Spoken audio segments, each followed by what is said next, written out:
Boa noite, pessoal. Só um minutinho, já faço a apresentação oficial. Estou. Aí, agora estou tendo a apresentação. Muito bem, senhores, muito boa noite. Sejam bem-vindos a essa live aqui. Eu estou fazendo em dois locais. Eu estou fazendo no Twitch do Racing Life e estou fazendo também no Instagram da Curi Consultoria. Por isso que eu vou ficar um pouco ali, um pouco aqui, um pouco ali, um pouco aqui, um pouco ali, um pouco aqui.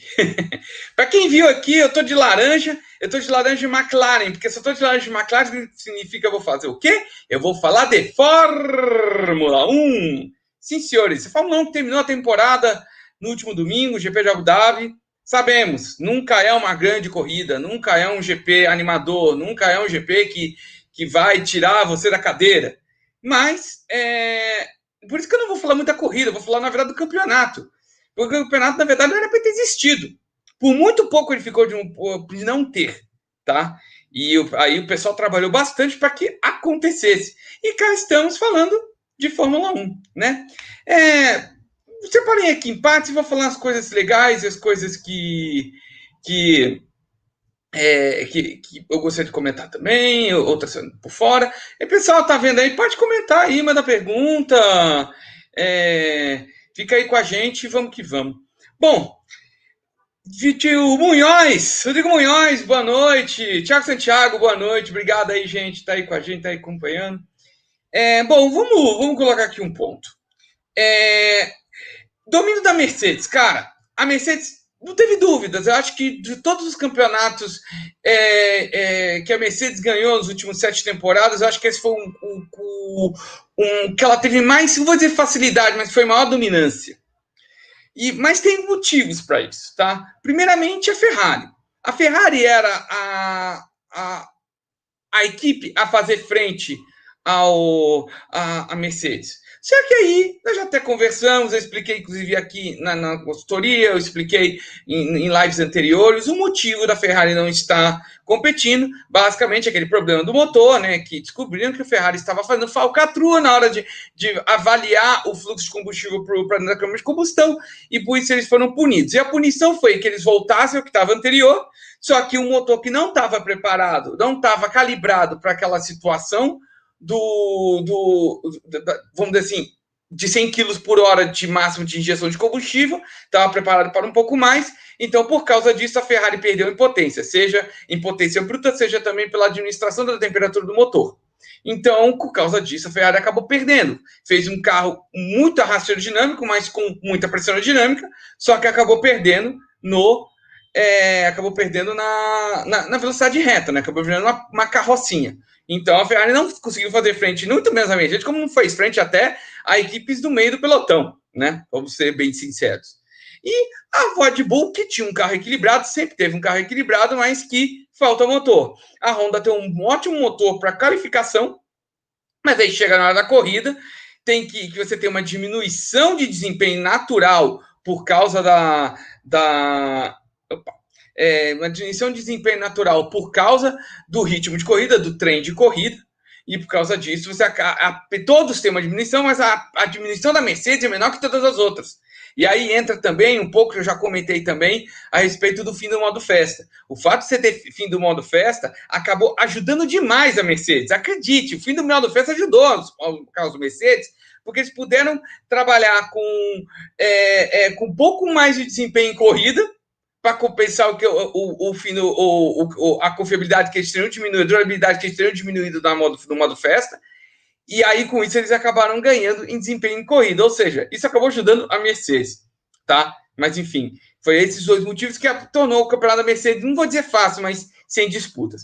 E também tivemos a grande briga entre a Racing Point, também conhecida como Mercedes Rosa, e McLaren. McLaren acabou vencendo a briga, mas principalmente por causa da punição que a Racing Point tomou por ter usado peças, desenhos vindos da Mercedes. Mas vai deixar uma coisa bem clara aqui. Era muito claro que a Racing Point estava usando o carro 2020 da Mercedes. Não era o mesmo carro, deixando isso bem claro, não é o mesmo carro, mas usa desenhos. Então, o que aconteceu? A Racing Point teve um start point Face point, start point, né? Então, é um start point, um ponto de início, baseado no carro da Mercedes do ano passado. E daí ela fez desenhos próprios. De fato, tem muitos desenhos com propriedade intelectual da Race Point. Mas aí aparece a situação de que eles tiveram, foi baseado no Mercedes 2020. Não é o mesmo carro, mas foi baseado no... Existe uma diferença muito grande. E é por isso que acabou sendo meio que permitido. Só que existiu um problema que eles acabaram passando por cima. E isso aí acabou causando a punição que a Race Point causou. Méritos para a McLaren, que está com um carro muito... Não tem o menor motor da Fórmula 1, mas está com um carro muito acertado. E isso é uma coisa que eu vou explicar mais para frente a respeito. Deixa eu aproveitar e ler umas perguntas aqui. O Munhoz perguntando por que o Pérez abandonou domingo. Munhoz, ele... desde o começo do final de semana, ele vinha sofrendo com problemas na parte do motor. Eles fizeram trocas de alguns componentes para a corrida, tanto que ele largou no fim do grid por causa disso, mas aí esses componentes continuaram quebrando. A Mercedes anunciou que eles rodaram com menos potência na corrida por causa de problemas na recuperação térmica dos motores. Isso foi para todos, foi para a Mercedes, foi para a Racing Point, foi para a Williams. Mas foi uma perda sensível, porém não era determinante, tá? O que me parece é que o Pérez sofreu de algo parecido mesmo com as trocas, tá? Então, infelizmente, foi um fim de temporada muito broxante para o cara que ganhou a corrida do Saquinho, né? O Alexandre Aurel Pinto aqui no Instagram pergunta: desde quando veio a era híbrida, somente Vettel foi o único campeão não Mercedes a liderar o campeonato? Não Mercedes, de fato, foi mesmo. Isso mostra, aliás, o quanto o Vettel foi injustiçado nesse ano da Ferrari, quanto a opinião pública injustiçou o Vettel. Porque, goste ou não, em 17 e 18, em 17, na verdade, ele teve erros dele e teve erros crassos da Ferrari. E em 18, ele sofreu muito com a má gestão da Ferrari.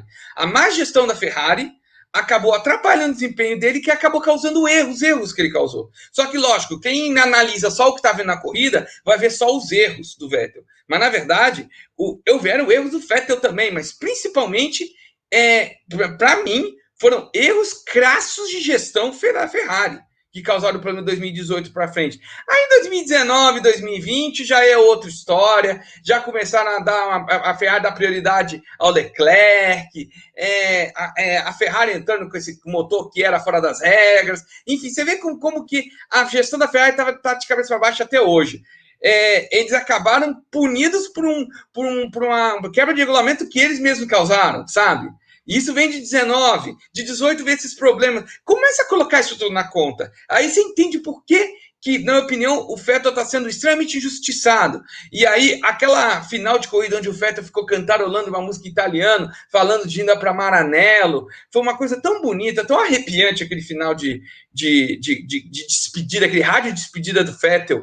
Foi tão legal. Foi tão legal que acabou mostrando o quanto o Vettel tinha amor pela Ferrari, mesmo com tudo que ele sofreu. O Thiago Santiago, o motor do Stroll, estava dando pau na rabiola também. É meio que isso aí que eu falei, tá, Thiago? E acho que foi isso que tirou o P3 da Mercedes Rosa.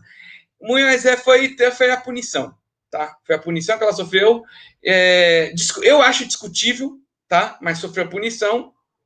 Teve os motivos. Enfim, aí a gente pode entrar em uma outra discussão. E o próprio Munhoz, quanto a pandemia ajudou a Mercedes a não ser amassada, na minha opinião?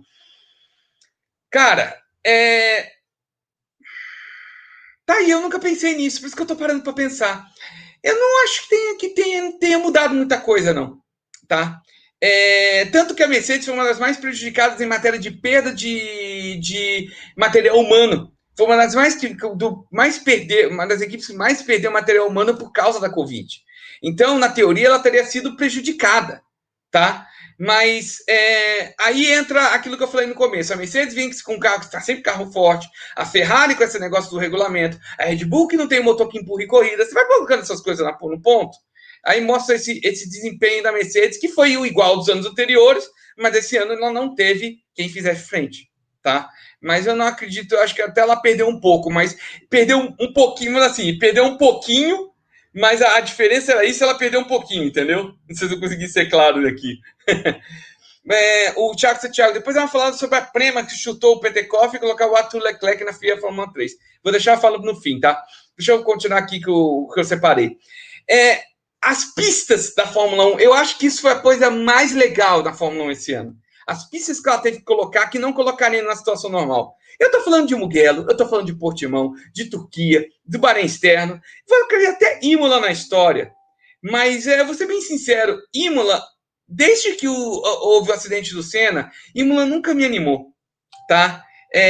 Então, Imola nunca me animou, então eu confesso que Imola, como está hoje, é um circuito, parece circuito de rua. Se acelera, acelera, freia. Acelera, freia. Não tem graça. Eu particularmente não acho que Imola hoje tem graça. Então, Imola, para mim, foi bom para testar o fim de semana de só ser sábado e domingo, e que funcionou, tá? Mas fora isso, Imola para mim não representou nada. Agora, Mugello é uma pista que eu vejo desde a MotoGP, eu sempre tive vontade de ver Fórmula 1 correndo. E foi exatamente o que eu esperava, foi um GP muito legal. É um circuito que força muito do carro. E eu achei interessante. Portimão, cara, desde quando eu fiquei sabendo da existência do Portimão, que eu vi um GP correndo em Portimão, eu queria ver a Portimão em Fórmula 1. E que corrida que foi! Foi um circuito sensacional. Bom, Turquia, sem palavras, não tem o que colocar. Turquia é um circuito maravilhoso, sempre foi. É o melhor circuito que o Tio que fez, tá? O pessoal fala muito mal do circuito do Tio, que eu particularmente gosto. Apesar das corridas dele serem chatas, eu gosto do circuito, do traçado que ele causa, tá? Eu considero legal, mas a Turquia foi o que conseguiu foi um circuito que ele achou, conseguiu unir os dois, e foi lindo, tá? Eu sempre vou gostar da Turquia. Pena que foi com aquela situação de chuva, o asfalto ainda verde, acabou sendo fora do comum que aconteceu, aquela situação de pista molhada mais pegadinha que o normal, infelizmente, porque fora isso foi lindo. E o Bahrein externo, cara, aquele traçado externo, que coisa maravilhosa, velho. Eu, por mim, colocava todo ano correr lá, faz o circuito no Bahrein, no GP do Bahrein, na semana seguinte faz o GP do Saki. Ninguém ia reclamar. Ia ser aquela data perfeita, ia ser bom para as equipes, ia ter curso, ia ser uma corrida legal, ia ser uma coisa diferente, para sair daquela mesmice da Fórmula 1. Eu amei, sabe? Eu particularmente amei. Munhoz aqui, Turquia casava com Massa na Ferrari, na época da Ferrari. O Massa vestiu aquele circuito. 3 vitórias em 3 corridas, até hoje é o maior vencedor da Turquia. Realmente. Casava. Realmente, ele casava com aquele circuito, ele acertou o circuito, assim como ele casou com o Interlagos também, se você parar para pensar, antes do acidente que mudou a carreira dele, que mudou a vida dele. Ele casava bem com o Interlagos também, se você parar para pensar. Ele tinha uns segredos de pilotagem em Interlagos que ninguém nunca desvendou. Até hoje, acho que ninguém conseguiu fazer um desempenho em Interlagos como que o Massa fez até 2008. O Alexandre Abreu falou um negócio legal, porém eu voltar a Brands Hatch Zolder. Eu gosto muito de Brands Hatch, tá, Alexandre? Eu gosto bastante de Brands Hatch. O problema desses dois circuitos é classe A FIA, tá? Esse é o grande problema. Mas são circuitos legais, e como o GP da Bélgica já tem Spa-Francorchamps, que eu gosto de Zolder, mas Spa é outro nível, né? É outra situação. Só o Verstappen na chuva em Interlagos achou os atalhos, é verdade. O Verstappen é um piloto fora de série, né? Essa temporada dele na Red Bull só tá mostrando isso. Só mostra como ele é fora de série. Vou responder aqui a pergunta do Thiago sobre a Prema ter que chutar do Petekoff, o nosso Gianluca Petekoff, e botar o Arthur Leclerc na FIA Fórmula 3. Cara, o problema do Petekoff é que ele já correu a temporada passada sem dinheiro. Ele conseguiu um patrocínio de última hora para correr a temporada. Ou seja, esse ano que vem, ele está sem dinheiro. E ele não é de família abastada. E isso é uma coisa que eu soltei numa revolta. Eu vou confessar a vocês, eu falei isso no grupo nosso do Racing Life. Que é um absurdo a gente ter uma petrolífera estatal que dá dinheiro, que nos últimos anos se recuperou daquela baque que sofreu em 2015, está dando dinheiro pra caramba. E ela já teve e não quis voltar com um programa de pilotos para justamente botar essa molecada que não tem como pagar, que conseguir patrocínio no Brasil é impossível para o automobilismo, porque aqui o pessoal só quer saber de futebol. Por que não botam dinheiro nesse garoto para ele correr a temporada lá, para mostrar serviço, para ele chegar depois na Fórmula 2 mostrar serviço, quem sabe chegar na Fórmula 1? Cadê o nacionalismo brasileiro nessa história? Não tem, né? Pensar que nosso maior programa de formação de pilotos foi um cigarro, uma marca de cigarros que fez. E hoje não vale a pena para as marcas de cigarro fazer, porque não pode fazer propaganda. Foi a marca de cigarros de fora que fez. E nossa petroleira foi estatal, nacionalista. Enfim, não vou colocar mais política, porque eu não gosto de falar de política aqui no automobilismo. Mas desculpa o desabafo sobre isso. Eu tenho se engasgado há pelo menos... Olha, desde que o Pisoni está na Fórmula 3000. Olha quantos anos tem se engasgado. Enfim. Pro ano que vem, gente, muita gente está falando que a Mercedes vai ganhar o campeonato de rateio. Eu vou colocar uma sementinha da discórdia nisso aí, tá?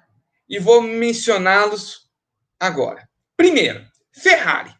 A Ferrari, primeiro, ela já está testando, porque ele não está sabendo, o Giorgio Piola botou aquelas matérias que eu adoro dele, que ele faz aquela descrição técnica que só ele sabe fazer. Um dia, quem sabe, eu chego no nível dele, mas eu não sei desenhar como ele, mas enfim. Ele fez uma análise técnica do assoalho que a Ferrari testou em Abu Dhabi. Ele testou em Abu Dhabi. E ele mostrou um negócio bem legal, que eu até já queria comentar, eu já fiz vídeo aqui na consultoria falando disso. Ele tirou, imagina assim, eu vou tentar mostrar dos dois aqui. Consigo, ótimo. Aqui é o assoalho, aqui é o chão do assoalho, aqui em cima. Ele tem esse bico de cachorro, que é o que eles tinham antigamente. Eles tiraram esse bico de cachorro e botaram umas aletinhas aqui laterais, assim, deitadinhas, tá? Eu acho que eu consegui mostrar para todo mundo. Isso daí tá muito parecido com o que a Dallara testou nos Indies em Indianápolis, na semana após a corrida de São Petersburgo.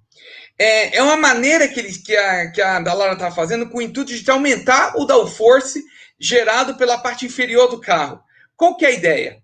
Os carros do ano que vem estão limitados. Como vocês bem sabem, eles vão ser o mesmo chassi. Só que isso eu vou até comentar daqui a pouco uma outra coisa.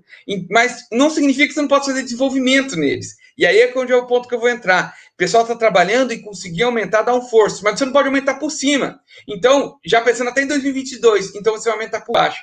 Esse trabalho que eles estão fazendo, eles estão visando em aumentar o downforce na parte baixa do carro, que é parecido com o que a Indy está fazendo para o ano que vem também. E esse ponto é o que eu queria colocar. Eles já estão pensando no carro de 2022 que vai aumentar o downforce na parte inferior, tá? E uma coisa que eu queria falar também é assim, ano que vem os carros, eles vão ser o mesmo desse ano, porém uma versão B. Essa versão B era muito comum, você vê até o começo dos anos 2000. Era o mesmo chassi do ano anterior, só que internamente o carro era completamente diferente. Tudo que você podia desenvolver dentro daquele chassi, você poderia fazer você fazia diferente, então evoluía. Então você tinha o mesmo carro, só que com tudo dentro trocado. Então era uma versão B do carro. A vantagem, você consegue fazer um carro mais rápido com o mesmo chassi. A desvantagem, como você está com o mesmo chassi de um ano anterior, o teu nível de desenvolvimento, vamos dizer assim, a esperança de desenvolvimento é limitada. Se com um carro normal você faria isso, você vai fazer isso com o carro B, tá? Esse é o problema do carro B. É mais barato, mas você chega num ponto que você não consegue mais desenvolver. Inclusive a McLaren em 2003 perdeu o título porque ela tinha um carro D, tá? E por causa desse carro D, ela chegou no ponto que não conseguia desenvolver. A Ferrari foi desenvolvendo, o Schumacher acabou ficando mais rápido que o Raikkonen por carro, tá? Estou explicando isso porque é isso que a Ferrari está fazendo, outras vão fazer também, tá? Mas só estou explicando o ponto que eu vi da Ferrari, tá? E também outra coisa, a Ferrari já anunciou, até fiz outra live falando disso, que a Ferrari está tentando um motor inovador. O que é esse motor inovador? Eles querem tentar fazer o esquema do ciclo diesel dentro do ciclo Otto. O que é? Você tem aqui o pistão subindo, tá? Aqui é o teto, a ponto muito superior.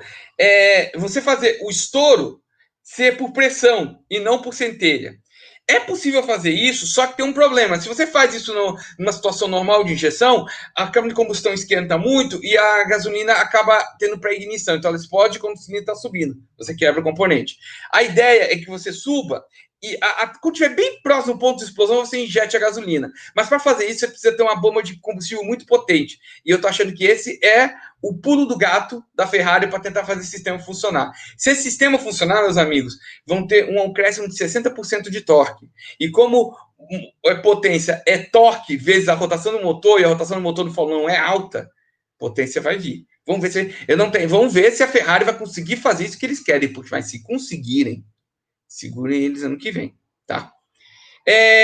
Alexandre Abreu aqui, se o Senna estivesse vivo, talvez o automobilismo brasileiro seria mais forte.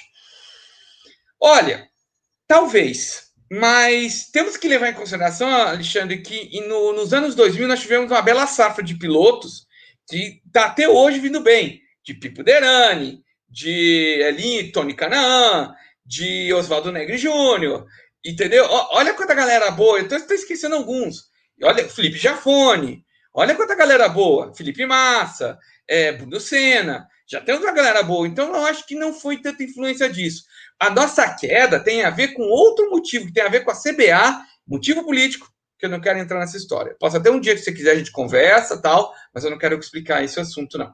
E já que o Thiago botou aqui no chat o Quebrando Mitos, minha coluna de mitos automotivos lá no velocidade.org, e também tem o Paddock Press, que é minha coluna de automobilística, no velocidade.org, www.velocidade.org, tá? Obrigado aí, Santiago, ele sempre me ajudando aqui. Para a Red Bull, a Honda prometeu um motor completamente novo para o seu último ano da categoria. A Honda quer sair, mas ela quer sair no alto. Então ela está prometendo para a Red Bull e para a AlphaTauri, logicamente, um motor top, um motor para fazer frente. Vamos ver se eles vão conseguir resolver o problema de ritmo de corrida, que eu acho que é o que falta para a Honda. Melhorou muito nos últimos anos, mas continua 2 degraus atrás da Mercedes. Isso é importante, eles precisam melhorar o ritmo de corrida, porque o ritmo de classificação deles está próximo ao da Mercedes, em modo festa. Tá? Então, dá para o que eles precisam melhorar é o ritmo de corrida, que é o problema que vem desde 2015. O Munhoz aqui, da safra atual, Drogovic é a minha aposta para os próximos anos. Munhoz, estou contigo. Drogovic é uma ideia. Gosto do Gianluca Petekoff, tá? Mas ele precisa de oportunidade. Pietro Fittipaldi mandou muito bem na Fórmula 1. É um que nós temos que ficar de olho. O que mais, assim? Eu gosto do Sérgio Sete Câmara também. Ele tem mandado bonito. O problema é que o Sete Câmara não teve oportunidade. Se ele vai correr de Fórmula E. Vamos ver como é que ele vai lidar com um carro diferente do que ele está acostumado a pilotar, que normalmente é um carro que pende a traseira, mas é um pouco mais equilibrado, e o Fórmula E é um carro muito traseiro. Ele sai muito de frente, porque ele tem muita. Ele sai muito de frente porque ele tem muita traseira. Ele é muito pesado atrás. Então vamos ver como é que ele vai lidar com esse carro, que é diferente, mas se ele for um bom piloto, ele vai saber lidar da melhor forma que possível. O Thiago Santiago falando aqui, Drugo promete na Univirtuosa ano que vem, é o que nós esperamos, tá, Thiago? É o que nós esperamos. O André Spector aqui na consultoria, o que podemos esperar em relação entre as montadoras e a Fórmula E? Cara, a Fórmula E é o seguinte, a Fórmula E, ela é uma categoria que o Alejandro Agag já sabia que ela tem prazo de validade, tá? Porque um dia a Fórmula 1 vai ser assim. Só que a Fórmula E, ela tem um conceito de eletrificação, e eu vivo falando isso, e eu vou reforçar aqui agora, um conceito de eletrificação que ela não se sustenta. Por quê? Porque futuramente o carro elétrico, ele não vai ser como nós conhecemos, bateria de lítio como se fosse um celular. Até o bicão eletrodoméstico que anda, um celular de 1.300 quilos. Não, ele não vai ser assim. Ele vai ser por um outro conceito, que é o conceito do hidrogênio. Mas, para desenvolvimento do motor e tudo mais, ele está sendo até legal de se acompanhar. Porém, a Fórmula E tá vindo, vai vir com um carro de 800 cavalos. O Lucas já falou de 1.000 cavalos, mas acho que vai ficar entre 800 e 900 cavalos. As corridas curtas do mesmo jeito, com um sistema de bateria que a Williams está desenvolvendo, vai deixar de ser a McLaren, vai entrar a Williams. Inclusive a McLaren falou que talvez até entre na Fórmula E por causa dessa, que agora não vai mais fornecer bateria, então ela talvez entre na Fórmula E como equipe por causa disso, tá? Lá, o Zac Brown falou esses dias. E, como eu falei, é um conceito que, infelizmente, ela não vai sustentar. Mas é bom para tentar achar um espelho e ovo, achar uma melhor desempenho que você possa trazer para o carro a hidrogênio. Tá? Então, o que acontece? Algumas montadoras já descobriram que não é bem assim. E eu acho que as montadoras alemãs estão começando a se ligar disso, de que a eletrificação da maneira que nós temos hoje vai saturar e vai causar, e pode até causar um problema ambiental se continuar dessa forma. Então elas já estão começando a se ligar, opa, peraí, que não é bem por aí o futuro. Eu tenho que seguir por um outro lado para depois chegar onde a gente quer chegar. Elas estão começando a se ligar disso. Não são todas, tá? Mas algumas já estão ligando, acho que as alemãs estão indo nisso. Além do mais, a Volkswagen está sendo inteligente. Botou a Audi para trabalhar com hibridização, enquanto a Porsche vai estar na Fórmula E trabalhando só com elétrica, entendeu? É uma maneira que a Volkswagen foi inteligente, vou trabalhar com duas vertentes, nada mais correto. O que der mais certo eu vou continuar seguindo. Outras já estão pensando um pouco diferente, tá? Mas a gente vai começar a ver isso ano que vem, principalmente porque 2022 vem a geração 3 da Fórmula E. E aí, cara, ou fica ou vai embora, porque vai ser um carro completamente novo. Deixa eu ler as perguntas aqui. O Munhoz, Alonso na Renault para você vai ser o nome da temporada? Ou vai ser meio igual a volta do Schumacher, com o Honesto foi nada espetacular? O Alonso de frente do Schumacher, ele andou praticando. Então eu acho que ele vai trazer corridas bonitas sim. Só não acredito que ele vai tornar a Renault uma equipe de ponta. Não vejo ele fazendo isso, não é o perfil dele. Ele é um cara que ele gosta de pegar um carro pronto e ir lá e vencer. Desenvolver não é muito a dele. E também eu não vejo muita. Não ponho muita fé no Cyril Abiteboul. Tá? Eu acho que o que ele podia fazer de trazer a Renault para um patamar maior, ele já chegou, mas ele está limitado ali. Dali ele não vai melhorar. Tem que trazer alguém mais competente que ele para dar aquele passo acima, tá? E acho que, inclusive, esse ano vai ser para acabar com as chances dele na Renault, e a Renault vai ter que procurar alguém mais competente que ele, minha opinião, tá? Não acho que ele venha trazer, acrescentar mais. O Munhoz perguntando, a Audi voltará para a WEC? Sim, ela voltará como fornecedora da NMDH, tá? Isso foi uma coisa que eu já até falei semana passada numa outra live. Eu fiquei chateado com a Audi, porque a Audi ela tem competência para chegar e fazer hypercar, para chegar e disputar com a Toyota e disputar com a Peugeot. Não é para fazer equipamento que é pensado para fábricas menores, como a Aston Martin, por exemplo. A Aston Martin é uma empresa que não tem muita estrutura e pode fazer, mas com a MDH tem uma oportunidade de fazer um carro competitivo, híbrido. Agora, a Audi tem estrutura para fazer um hypercar, que é um carro de hibridização no nível de um Fórmula 1, tá? E aí ela vai e corre para uma categoria menor. Eu confesso que fiquei muito chateado, tá, Munhoz? Mas é verdade, ela vai voltar, vai fazer carro próprio e vai vender também para clientes, tá? A partir de 2022, na WEC, e quem sabe INSA, né? Que a INSA vai acabar com os DPI e vai adotar o LMDH em 2023 como categoria principal da INSA, a WeatherTech Sports Car Championship. O Thiago Santiago tá falando do Pietro, que fez uma entrevista recentemente para a Filmania falando que ele quer voltar, ele gostaria de ir à NASCAR e tal. A verdade, ele sempre quis ir para NASCAR. Isso ele nunca escondeu, ele sempre quis isso, ele falou isso abertamente, eu sempre quis, minha vontade de ir para NASCAR. Só que a Claro, eu tenho certeza que foi isso, que a Claro deu uma influenciada nele, como ele tinha um patrocínio garantido, ele falou assim, olha, nós queremos você na Fórmula 1 que é onde dá visualização pra gente. Você na NASCAR vai dar visualização de nada pra gente. Mas na Fórmula 1 você vai dar, então eu queria você lá. Por isso que ele seguiu pra Europa. Nunca foi a vontade do Pietro, tá bom? Deixando isso bem claro. O Munhoz falando assim, dinheiro não falta ali na Renault. Olha, Munhoz, a Renault não bota tanto dinheiro quanto bota a Mercedes, quanto bota a Ferrari, tá? Bota dinheiro. Mas não, por exemplo, ela tem um orçamento menor que a da Red Bull, tá bom? Menor que a da Red Bull. Não é tão menor, mas é menor. Por isso que eu tô falando, a Renault, ela que tá certa. Ela tá querendo conseguir com menos chegar mais. E não acho que o Cyril Abiteboul seja o cara que consiga mais do que ela chegou. Ela tirou de último lugar lá pro meio. Genial, legal, parabéns. Mas é aquele cara que tira do fundo para botar no meio. Para chegar no nível de excelência, entendeu? Falta. Eu acho que falta o Abiteboul. O André Spectrum, o Gen 7 da NASCAR, de modificações no calendário para atrair mais pilotos do perfil europeu? Pode, pode, mas não acho que seja a vontade deles, tá? Eu acho que não há essa vontade, até porque a NASCAR, ela tá botando mais misto, mas ela quer manter aquela essência oval deles e eu gosto disso, tá? Espero que continue assim.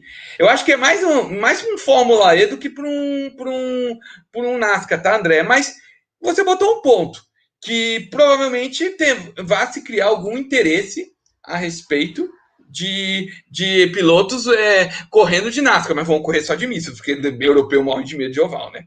É. O Munhoz está achando que derrubava um caminhão de grana. Não.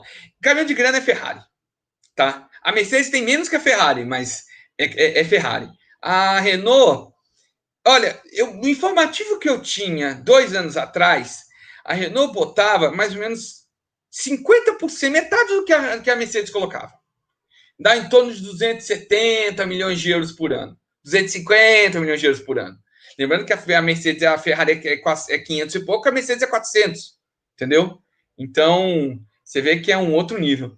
Olha o Cleverson aqui com a gente. Salve, seja bem-vindo. É, é, o, o Thiago Santiago, pô, o Thiago quebrou minha perna. Ele falou: acho que temos que ficar de olho na McLaren ano que vem com o motor Mercedes.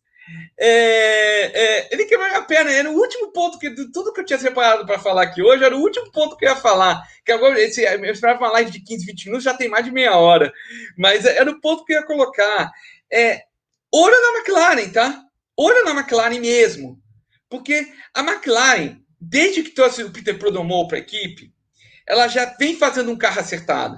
Tudo bem que fez exigências para a Honda que não funcionaram. A Honda também não se acertou com o motor. Aí aquela história da McLaren ter escondido coisa da Honda, ter deixado ela de lado. Eu também não gostei disso, tá? Não foi de bom tom na McLaren fazer isso.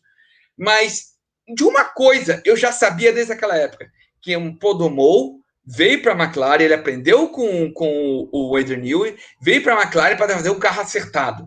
E ninguém pode negar que a McLaren está tendo um carro acertado. Ela vem evoluindo ano a ano com um carro acertado, um carro que anda bem, que falta motor, mas que anda bem. A Renault é um motor que está legal, mas não é excelência. E agora ela tem um carro acertado. E agora vai ter um carro acertado com o Daniel Ricciardo e motor Mercedes. Gente, eu vou colocar para vocês. Pode ser que a McLaren não dispute título, mas ela vai causar. Ela vai causar e vai causar muito. E eu gostaria de insistir. A Ferrari não está dormindo no ponto. A Ferrari sabe que errou, está tentando melhorar o carro. E se esse motor que eles fizerem funcionar, eles vêm para disputar título para valer. E o Charlinho, e convenhamos, o Charlinho anda para caramba. Primeiro. 2. A Honda tá te botando de corpo e alma para entregar um motor para a Red Bull que ande. A Honda nós sabemos, quando ela entra de corpo e alma, ela manda bem. Vamos acreditar na Honda. Meu voto de confiança da Red Bull está sendo nessa promessa da Honda.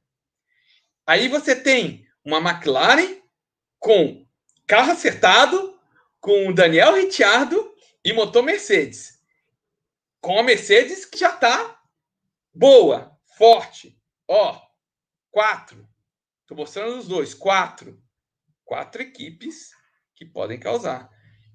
Não estou dizendo que Hamilton não seja favorito. Sim, o Hamilton é favorito para ganhar esse título. Mas a vida dele não vai ser fácil. Não vai ser fácil. E olha, vai ser para deixar a gente na emoção. Vou até colocar uma coisa assim para a gente, um paralelo. Eu gosto desses paralelos históricos. A última temporada do Schumacher, o último título, o sétimo título do Schumacher, foi um título muito fácil, tá? O último título do Hamilton foi um título muito fácil. O sétimo título do Hamilton foi um título muito fácil. Depois, ele não teve mais, não ganhou mais. Olha os paralelos da história. Pode ser que eu erre. Só anota, só vou pedir a vocês. Anotem o que eu tô falando, tá? Só anotem. Posso errar, mas eu vou pedir. Pô, a Curi falou isso, isso, isso. Será que ele vai acertar? Se acertar no que vem, vocês vão, se errar, vocês podem falar comigo mesmo. Aí o Munhoz, aí chega o negão na Austrália e põe meio seguro em todo mundo. Pode acontecer, tá, Munhoz? É que eu particularmente acredito que não vai ser fácil. Não vai ser fácil, tá? Pode ser até que ele ganhe, mas não vai ser fácil. O André Spector aqui no Instagram. A volta da McLaren e Mercedes vai ser muito interessante, ao meu ver. Com certeza. Inclusive, vocês estão com a camisa que eu tô, McLaren e Mercedes, ó. Eu nem pensei, eu falei, vou botar a Fórmula 1 e vou usar minha camisa da McLaren. Eu nem me liguei que é McLaren e Mercedes, ó. Ó as coincidências que eu tô falando, gente. Eu tô falando. Segura a McLaren pro ano que vem. Segura a McLaren pro ano que vem. O Munhoz, Deus te ouça. Eu sei que ele espero que ele esteja me ouvindo, que eu também tô nessa torcida. Bom, gente, 36 minutos de live. Eu ia estar pensando em fazer 15, 20, mas o papo aqui rolou. Foi bem legal. Deixa eu responder a pergunta do Cleverson. O Fittipaldi vai ter vaga no que vem? Olha, cara, não na Fórmula 1. Se ele ficar, ele vai ficar de piloto reserva. Não acredito que ele vá correr de Fórmula 1, não. Mas, ó, tem vaga sobrando na Foyt e na Dale Ocone na Fórmula Indy. E ele já foi vastamente ligado à Foyt, até porque ele já pilotou na Dale Ocone também. Ele foi ligado tanto na Foyt quanto na Dale Ocone. Olho no Pietro correndo de Indy ano que vem, tá bom? Olho nele, tá? Pode ser que ele, por exemplo, ele corra de Indy e seja reserva da Haas. Pode ser que aconteça. Então, olho nele. No mais é isso, gente. Obrigado aí, Munhoz, hora da janta. Eu que agradeço o papo, Munhoz. Obrigado aí por você ter participado, foi bem legal. Obrigado a todo mundo que participou, que mandou pergunta, mandou comentários. Você vê que eu li todo mundo. Foi bem legal esse papo aqui. Durou 37 minutos, eu continuo falando. Você vê que se deixar, eu falo mais de uma hora, né? É isso aí, gente. Muito obrigado pela participação de todos. Foi muito legal estar fazendo isso aqui.